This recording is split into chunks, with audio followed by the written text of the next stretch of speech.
Lecture du livre d'Ésaïe chapitre 40. Annonce de la venue du Seigneur. Redonnez de l'espoir à mon peuple. Oui, redonnez-lui de l'espoir, dit votre Dieu. Rendez courage à Jérusalem. Annoncez-lui à haute voix, les travaux forcés sont terminés pour toi, tu as fini de réparer ta faute, le Seigneur t'a fait payer le prix total de tous tes péchés. Quelqu'un crie, dans le désert, ouvrez un chemin pour le Seigneur. Dans ce lieu sec, faites une bonne route pour notre Dieu. Remplissez de terre le creux des vallées, abaissez les montagnes et les collines. Changez en plaine toutes les pentes, et les hauteurs en vallées.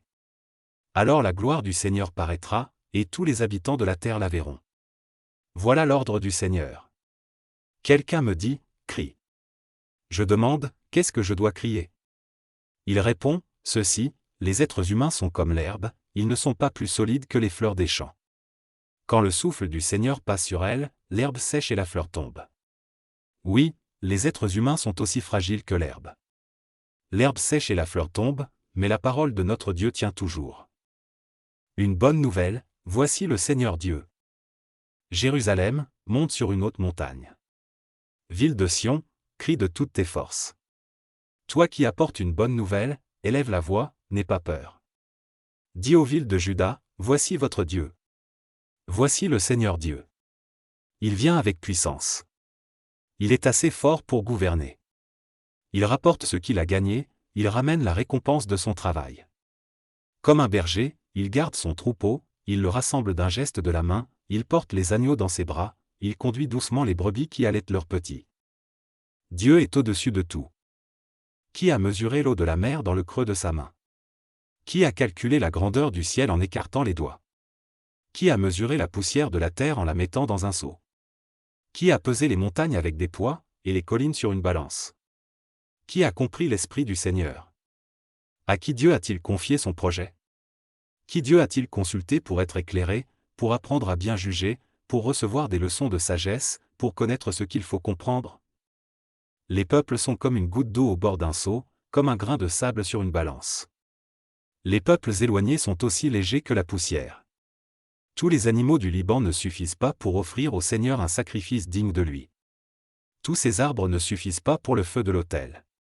Tous les peuples ne sont rien devant le Seigneur, ils ne comptent pas pour lui, ils ne sont que du vent. Personne n'est égal à Dieu.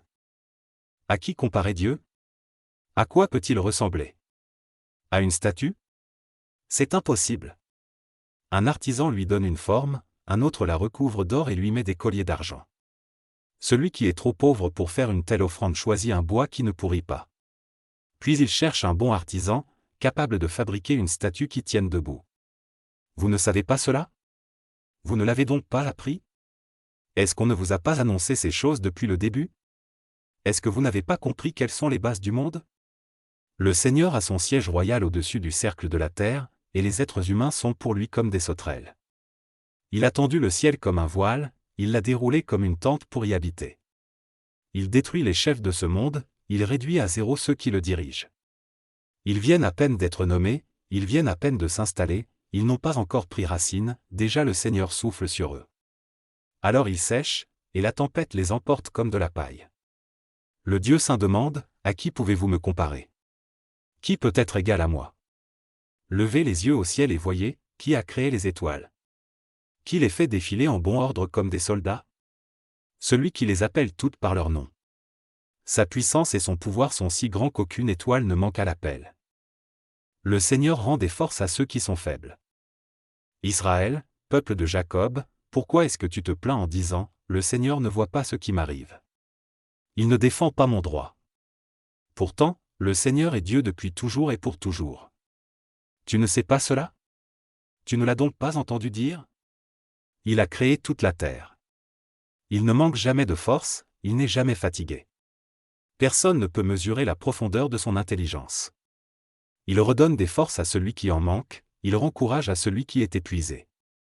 Les jeunes eux-mêmes deviennent faibles et se fatiguent. Même les meilleurs tombent. Mais ceux qui mettent leur espoir dans le Seigneur retrouvent des forces nouvelles. Ils s'envolent comme des aigles, ils courent sans se fatiguer, ils avancent sans s'épuiser.